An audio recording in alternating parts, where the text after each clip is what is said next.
소상공인 대출 이자를 현금으로 돌려주는 금융상생 방안에 대해서 계속 속보로 전해드리고 있습니다. 새로운 소식이 또 나왔습니다. 바로 알아보겠습니다. 정보가 곧 돈입니다. 돈이 되는 정보, 여의도 정보맨 지금 바로 시작합니다. 자, 최신 정보입니다. 예상 대상자 한번 볼게요. 자, 은행권이 마련한 최신 안과 TF 논의된 내용을 이제 종합하면은 이번 상생금융 또는 민생금융 지원 대상은요 2023년 말 기준입니다. 이게 중요하죠. 금리가 5%를 초과하는 중요해요. 기업 대출을 보유한, 이게 논의가 되게 많습니다. 어떨 때는 뭐 정책 대출 활용한, 또 어떤 때는 뭐 말대로 일반 소상공인 대출 다 포함, 또 어떨 때는 뭐 기업 대출 하는데, 최근은요 지금 최신 정보는 기업 대출을 보유한, 그러니까 개인 대출이 안 되는 거예요 일단. 그리고 정책 대출, 기업 대출이면 다 정책 대출 포함이겠죠. 이게 정확하게 나와줘야 되는데 현재는 일단 기업 대출입니다. 한마디로 여러분께서 대출을 받았는데 이게 이제는 말 그대로 여러분의 사업자로 받은 대출이 되는 거죠. 기업 대출이니까. 그러니까 이렇게 되면 또 대상자가 또 줄어들죠. 사실 신용 대출이 안 들어가니까. 일단 현재까지는 그래요. 2023년 말 기준에 금리가 그때 5%를 초과하는 이 기업 대출을 보유한 이 소상공인 자영업자입니다. 다만 부동산 임대업 대출자는 대상에서 제외돼요. 내가 기업 대출을 받긴 받았는데 그게 이제는 부동산 임대업을 위한 거다는 이제 제외되는 겁니다. 자, 지원 방법, 예상 지원 방법은 일단 계속 말씀드렸던 캐시백 방식이죠. 캐시백 방식 뭐라고 했죠? 여러분이 이자를 납부하면 그 일부를 돌려주는 거죠. 사실상 이제는 그 일정 기간 동안 이 이자가 낮아지는 역할을 하겠죠.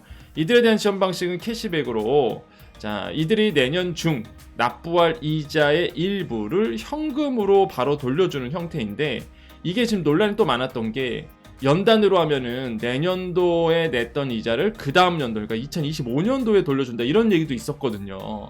근데 이게 이제 우리가 막 비판했었잖아요. 말도 안 된다. 제가 막 열받아갖고 말이 되냐 이랬더니만 지금 어떻게 되냐면 지급 시점은 일시불, 월별, 분기별로 이제 논의되고 있는 것으로 보고 있습니다. 일단은 연은 끝났어요. 연은 안 되죠. 그럼 말도 안 되는 거죠. 그래서 일시불, 월별, 분기별로 논의되고 있는데, 이자 부담 납부 있잖아요. 부담이 있죠. 지속적으로 덜어주고자 취지를 고려해서 일시불보다는, 일시불이 뭐예요? 1년 동안 모았던 거 그 다음 년도 한 번, 이거는 좀 힘들잖아요. 그래서 일시불보다는 분기별, 월별도 좋긴 좋을 것 같은데 그럼 계산하기가 너무 번잡스러우니 이제 분기별, 그러니까 3개월치 내면 그 다음 그걸 3개월치를 딱 돌려주는 거죠. 예, 그래서 분기별의 지급이 유력한 상황입니다. 그럼 1년 동안 지속을 한다 그러면 1년에 4번 받는 거고, 이런 식으로. 근데 기간은 언제까지 해줄지 모르겠지만 일단은 지금 현재까지 본다면 분기별로 이제는 가장 유력한 상황입니다. 유력한 상황이에요. 자, 환급액이 또 중요하겠죠. 자, 금리 감면율의 경우 그 금리 감면율이죠. 대출 금리를 구간별로 나눠서 이제 차등을 둡니다. 그러니까 무슨 얘기냐면 여러분이 5% 넘는 대출이 있잖아요. 그러면 여기에 대해서 이제 얼마나 이제 캐시백을 해줄 거냐는 거죠. 여러분이 5% 이상 낸 것 중에서 평균 감면율을 최소 1.5%포인트 이상으로 지키자는 원칙이 이제 나오고 있어요. 최소한 1.5%포인트 정도, 그 정도, 한 1.5% 정도는 돌려주자, 이 얘기거든요. 한마디로 이제 적용금리가 6% 대출자보다는 10%인 대출자 이자율을 더 많이 깎아주겠다신데, 무슨 냐 5% 이상이잖아요. 5% 이상의 대출 금리를 받으신 분들, 그러면 한 6.5 받았다, 그죠? 6.5 받았다 그럼 1.5가 깎이는 거고, 이렇게 되는데, 중요한 거는 이제는 여러분 아시겠지만 대출을 10% 대출을 받았다, 10% 금리를 받았다, 그럼 더 많은 사실 이자를 낸 거잖아요. 그러니까 이런 분들에게 더 많이 깎아주겠다, 이제 그런 내용으로 이제 볼 수 있겠고, 그러다 보니까 이게 최소 1.5%인 거죠. 1.5%인 거죠. 최소. 어떤 분들은 2%가 될 수 있고요. 어떤 분들은 3% 정도 계산해 보면 감면율이 그 정도 나올 수가 있는 거죠. 그래서 이런 뜻이고, 이런 감면율 등을 고려한 1인당 이자 환급 규모는 대출 1억 원에 대해 연간 150만 원. 그러니까 최소 1.5%니까 1억 원 하면은 뭐 최대 150만 원으로 이제는 정해졌나 봐요. 그래서 첫 번째 논의안으로 되고 분기별로 따져보면은 37만 원 정도 이렇게 되는 겁니다. 그래서 지금 얘기가 나오고 있는 게 그 1억 원 한도 내에서 이런 얘기가 나와요. 1억 원 한도 내에서 대출 1억 원 정도에서 15% 그래서 15%래 그 1.5% 해서 이제 150만 원 정도가 이제는 지금 유력하게 보고 있습니다. 현재 만약에 이제는 최대 150만 원이거든요. 그러니까 그 이하로 나오시는 분들도 있겠죠, 일단은. 그래서 지금 상황은 이렇게 가요. 그래서 지금 1억 원 이상은 안 해줄 것 같아요. 왜 그러냐면 그 이제 예를 들어서 2억 원에 그렇게 된다 그러면 최대 300만 원까지 대주니까 이게 너무 기하급수로 커진다는 거죠. 그래서 지금 대출 1억 원에 대해서 최대 150만 원 정도가 이제는 지금 유력하게 좀 보고 있는 겁니다. 그래서 그렇게 따져보면 분기별로 한 37만 원 정도 이렇게 보고 있는 것 같아요. 지금 상황은 이게 이제 최신 정보고요. 그래서 요거 환급액은요 나오는 대로 또 계속 전해드릴게요. 그래서 조금 약하긴 약합니다. 이렇게 되면은 그죠? 여러분 보셔도 약하죠. 이게 연간 최대 150만 원이면 예를 들어서 기간을 6개월만 잡겠다. 이거 연간이잖아요. 연이잖아요. 그러면 만약에 은행들이 6개월만 이제는 이자 캐시백 하겠다 그러면 여기서 반이 깎이는 거잖아요. 일단 그렇지 않나요? 항상 그 이자율 할 때 연 얼마, 연 몇 퍼센트 이러잖아요. 그건 사실상 내가 적금이 6개월짜리다 그러면 그게 반이 되는 거잖아요. 사실 그런 똑같은 개념이에요. 연간 150만 원이다. 근데 내가 이 은행에서 6개월만 캐시백 해주겠다. 그러면은 이걸 반일 거 아닙니까? 이게 너무 적죠. 모르겠습니다. 지금 뭐 대출 1억 원에 대해서 연으로 1년 동안 뭐 이자 캐시백 해줄지는 모르겠어요. 그거는 이제 조금 더 논의돼봐야 알겠죠. 아무튼 간에 이런 얘기가 지금 나오고 있고 평균 감면율을 그냥 신경 쓰지 마세요. 이거는 그냥 이해하기 좀 어려운 내용일 수도 있어서 신경 쓰지 마시고 그냥 1억 원에 대해서 연간 최대 150만 원 정도 유력하게 지금 은행들은 보고 있구나 이렇게 이제 이해하시면 좀 편할 것 같습니다. 자, 그래서 이걸 정리를 해봤습니다. 정리했는데 이거는 이제 은행들 입장에서요. 은행들 입장에서 대출 지원 규모 어떻게 해야 돼? 참여은행은 몇 명 해야 돼? 이런 거에서 소상공인 자영업자 입장에서 보는 건 빨간 글씨를 제가 체크해드렸습니다. 우리 입장에서는 요게 중요한 거야. 요게 은행별 배분을 어떻게 하던 그 마음대로 하라 이거예요. 예? 지원 규모 알아서 하라 이거예요. 2조 원 정도는 돼야 되겠죠. 그죠? 중요한 건 지원 대상, 지원 방법, 1인당 환급액. 그래서 제가 미리 설명드렸고 요걸 표로 한번 정리해봤습니다. 다시 한번 정리해볼까요? 자, 2023년 말 기준 금리 5% 초과 기업 대출을 보유한 소상공인 자영업자, 부동산 임대업 제외입니다. 자, 지원 방법은 2024년 중 납부한 이자 일부를 캐시백으로. 그래서 이거를 분기별로 준다는 게 이제 유력한 거죠. 연으로 따졌으면 옛날 정보는 그랬어요. 이런 얘기가 있었습니다. 연으로 한다. 그래서 아까 말씀드렸죠. 그 2024년 납부한 걸 2025년에 준다는 얘기 아닙니까? 말도 안 되죠. 그래서 지금 분기별로 지금 보고 있는 거고요. 자, 1인당 환급액은 아까 말씀드렸죠. 금리 감면율을 뭐 차등 준다는 거죠. 구간별 차등을 줘서 평균 감정률을 1.5%로 이제 맞춰주겠다. 뭐 이런 얘기인데 그냥 어려우니까 넘어가고 그냥 지원 한도만 보세요. 그냥 1억 원 기준으로 봤을 때 연 150만 원 이내이다. 제가 봤을 때는 그 뭐 2억 원 있으니까 뭐 2억 원자에게는 그러지는 않을 것 같아요. 그냥 딱 1억 원, 그 이상자도 1억 원 해서 연 150만 원 딱 이내 딱 이럴 것 같습니다. 느낌상. 아무튼 뭐 그거는 이제는 나와보면 알겠고 일단은 지금 거의 유력한 안이 지금 이렇게 되고 있는 거예요. 이거는 아닙니다. 정해진 건 없어요. 이렇게 이해하시면 되겠고요. 자, 평가를 좀 해보겠습니다.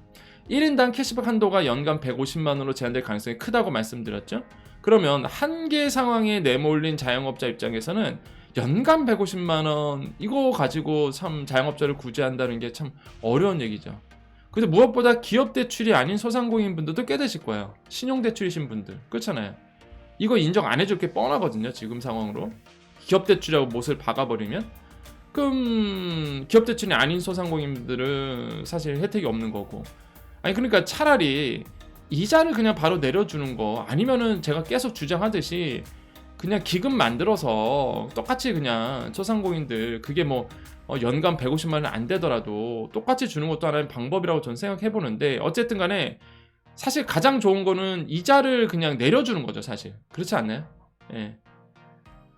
그러니까 예를 들어서 여러분이 받았던 이자에 대해서 그 이자에 대해서 낮춰주는 거죠. 뭐 은행들 입장에서는 엄청나게 싫어할 거예요, 당연히. 왜냐하면 이자를 낮춰준다는 얘기는 1년이 문제가 아니라 계속 간다는 거 아닙니까, 그 이자로. 그래서 그냥 이자를 바로 내려주면 그게 더 그 소상공인 입장에서 실질적인 도움이 될 것 같다고 저는 생각을 해요. 왜 그러냐면 은행들의 초과 이익은요, 사실 대출을 받으신 분들이 낸 돈으로 초과 이익을 한 거잖아요. 그러면 대출의 이자를 내신 분들이 그동안 계속 고리로 힘들다 보니까 이분들에 대한, 은행들이 도와줄 사람은 당연히 이제 대출을 받아서 이자를 내신 분들 아닙니까? 이해되세요? 지금 은행들이 왜 도와주는 거죠? 초과 이익 아닙니까? 초과 이익. 고리로 해서 소상공인의 자영업자분들 그동안 높은 이자로 해서 사실 그 대출 이자에 대해서 낸 거잖아요. 그럼 당연히 은행들이 도와줘야 될 대상자는 대출을 받으신 분들일 거예요. 예, 그건 맞습니다. 그거는 팩트죠. 그래서 이제는 대출자 한해서 지금 들어가는 거거든요. 그러면 이분들에 대해서 이자를 그냥 바로 내려주는 게 저는 더 현명하지 않을까. 아니면은 기금을 만들어서 그 기금을 가지고 소상공인 자영업자 분들에게 뭔가 도움을 주던지. 그래서 이런 게 실질적인 도움이 되지 않을까라는 생각을 해보겠고, 중요한 건 이거예요. 아까도 말씀드린 것처럼 이건 은행 일입니다. 그죠? 이건 은행 일이에요. 은행은 은행 일을 하는 겁니다.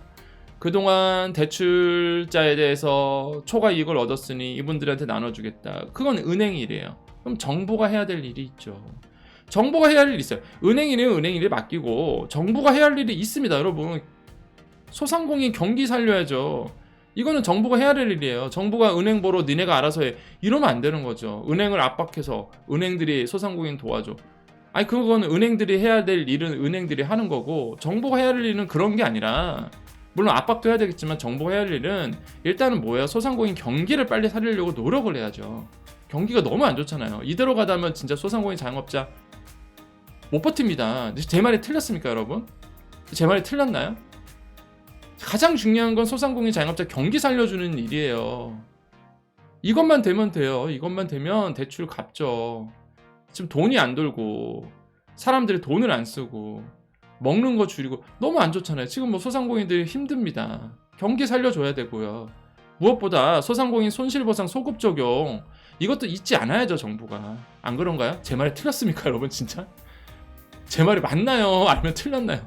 소상공인 손실보상 소급 적용 국회에서도 일을 해야 되고 정부도 일을 해야죠. 그냥 손실보전금 줬으니 끝. 저는 그건 아니라고 보여집니다. 이거는 계속적으로 우리가 기억하고 있어야 될 아젠다예요. 의제입니다. 여러분, 잊지 말아주셔야 돼요. 저는 그렇게 생각합니다. 저는 그렇게 생각해요. 정부가 해야 될 일이 분명히 있다. 은행이 해야 할 일이 있고, 지금 나오고 있는 건 상생금융지원 방안은 은행들이 할 일이고, 은행들이 하니까 정부가 손 놓고 있다. 이건 안 된다는 거죠. 정부가 해야 될 일이 분명히 있다라는 거 다시 한번 강조를 해드립니다. 여러분, 제 말 틀린 거 아니죠? 저는 그렇게 생각합니다. 여러분의 의견을 적극적으로 남겨주세요. 제 말이 틀렸는지 안 틀렸는지. 여러분의 의견, 여러분 댓글로 많이 남겨주십시오. 자, 오늘 정보 여기까지입니다. 자, 여정 채널은요, 우리 여의도 정보맨이죠. 경제적 자유를 위한 경제정보 스터디이고요. 저는 경제평론가, 그다음에 다양한 또 대학에서 겸임교수, 그래서 다양한 일을 지금 하고 있습니다. 우리 여정 가족님들 남아 계셔서 인사하고 오늘 마무리 짓도록 하겠습니다. 자, 우리 여정 가족님들 오늘도 인사드립니다. 오늘 좀 제가 좀 옷을 좀 편안하게 입었습니다. 좀 어울리나요, 여러분? 오늘 이제는 거의 다 종강을 합니다. 대학 이젠 다 종강하고요. 오늘 이제 경희대 또 강의가 종강이고, 또 제가 서울사이버대학교 겸임교수 하고 있잖아요. 그래서 오늘 다 기말고사 보고 종강이에요. 그래서 좀 편하게 입었습니다. 그래서 옷을. 그래서 그 뜻은 뭐냐면 우리 여정 가족님들에게 좀 더 제가 더 시간을 이제 더 드릴 수 있다는 거죠.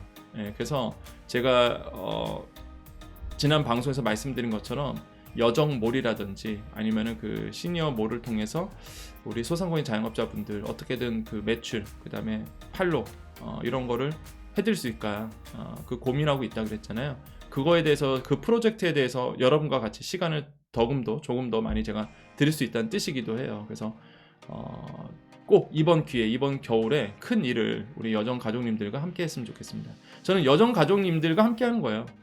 저를 구독하지 않으신 분들과 함께하는 게 아니라 모든 소상공인들과 함께하면 좋겠죠. 정말로. 근데 여력이 안 되고 그거는 제가 뭐 정부도 아니고 제가 큰 기관도 아니고 적어도 우리 여정가족님들 여기에 구독하신 분들에게는 확실한 베네핏을 드릴 수 있도록 그러니까 베네핏은 이익을 드릴 수 있도록 전 그렇게 하고 싶습니다. 그래서 여러분 우리 여정가족님들 힘내시고 큰 일을 같이 이뤄냈으면 좋겠다라고 이제 생각을 해봅니다.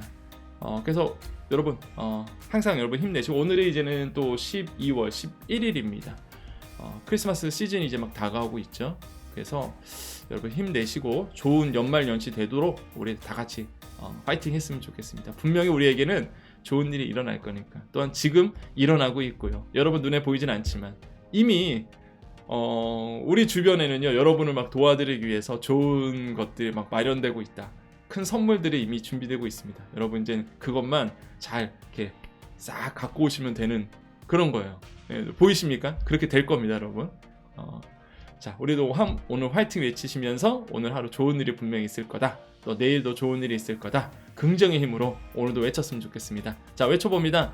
자, 오늘도 내일도 우리에게 좋은 일이 일어납니다. 오늘도 내일도 우리에게요 좋은 일이 일어납니다. 오늘도 내일도 우리에게요 좋은 일이 일어납니다. 여기까지 여의도 정봄의 여정이었습니다. 감사합니다.